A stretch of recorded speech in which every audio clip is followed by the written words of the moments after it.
untuk kita semua. Hari ini kita belajar di sesi 5 Modul 5 Sesi 14, pentingnya kesejahteraan lanjut usia. Pengertian lanjut usia.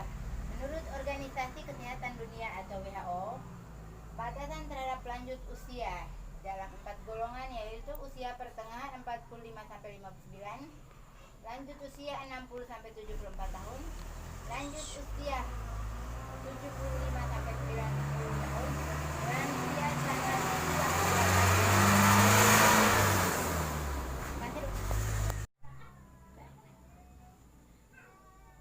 Kembali selamat sore untuk kita semua.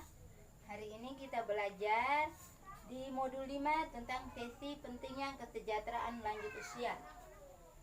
Jadi kita pengertian tentang lanjut usia.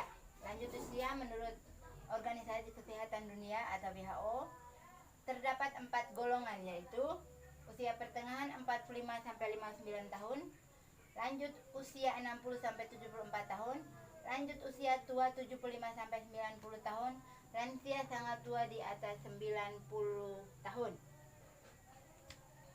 Menurut Undang-Undang Nomor 13 Tahun 98 Ayat 2, lansia adalah seseorang yang telah mencapai usia di atas 60 tahun. Ayat 3, lanjut usia potensial adalah lanjut usia yang masih mampu melakukan pekerjaan dan atau kegiatan yang dapat menghasilkan barang dan atau jasa. Ayat 4, lanjut usia tidak potensial adalah lanjut usia yang tidak berdaya mencari nafkah sehingga hidupnya bergantung pada bantuan orang lain. Yang berikut kondisi permasalahan yang sering dialami oleh lansia. Secara sosial, muncul depresi atau cemas, ketakutan yang disebabkan oleh perubahan fisik dan fungsi anggota tubuh, kesepian, teman mulai berkurang, takut penyakit, takut mati, takut kekurangan uang, dan lain-lain. Perubahan emosi yang lain agresif, marah-marah, atau menyerang atau menendang pintu, dan lain-lain. Perubahan sikap yang lain adalah perubahan perilaku, cenderung diam di rumah, gerakannya lamban, susah pergi jauh, murung atau melamun, berorientasi pada masa lampau, hubungan dengan tetangga kurang baik, dan lain-lain. Selanjutnya, kondisi lanjut usia menurut secara spiritual atau rohani, jarang beribadah, tidak tabah dalam menerima kondisi penuaannya, kurang mau berbagi dengan orang lain, selalu menunjukkan superpowernya dan menganggap diri selalu benar.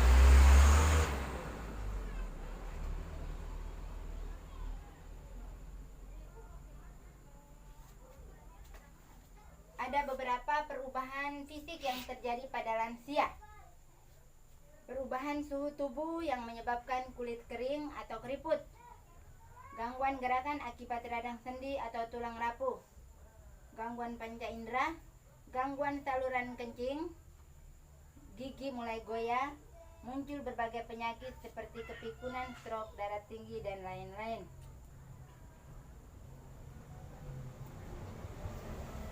Selanjutnya kita mengenal jenis-jenis kekerasan terhadap lansia.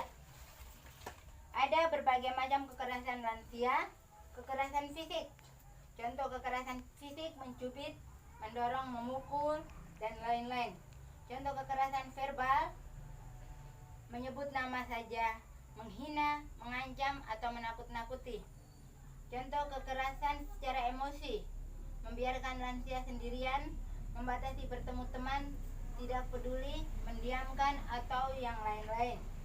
Contoh kekerasan secara finansial, memanfaatkan uang lansia, menggunakannya tanpa izin, tidak membiarkan keleluasaan menggunakan uang.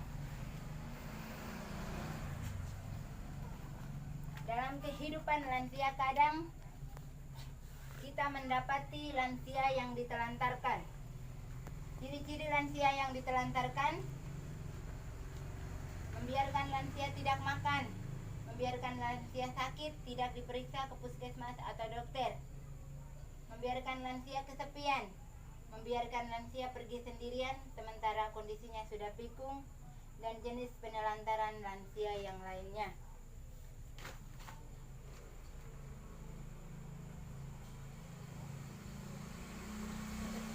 Sekarang bagaimana kita berupaya untuk meningkatkan kualitas kesejahteraan lansia?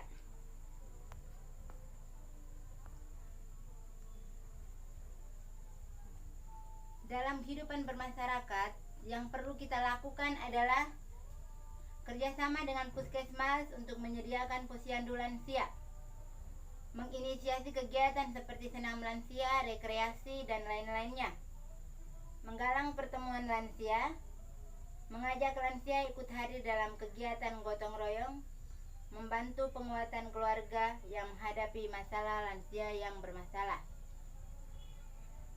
Peran pemerintah juga sangat dibutuhkan untuk mendukung kualitas kesejahteraan lansia, membuat kemudahan bagi lansia dalam menggunakan fasilitas umum, memberikan kemudahan dalam melakukan perjalanan agar pihak moda transportasi mendahulukan serta memprioritaskan lansia, memberi layanan khusus bagi lansia di fasilitas kesehatan. Kita sudah belajar tentang kesejahteraan lansia, bagaimana cara pencegahan agar lansia tetap hidup sejahtera. Kita sudah sampai berakhir di situ. Pesan yang kita dapat pada pembelajaran ini bahwa lansia perlu dilindungi, diperhatikan oleh keluarga, masyarakat maupun negara. Selanjutnya kita pertemuan untuk sesi ke-14 dilaksanakan minggu depan di rumahnya Ibu Ria. Terima kasih, salam sejahtera untuk kita semua.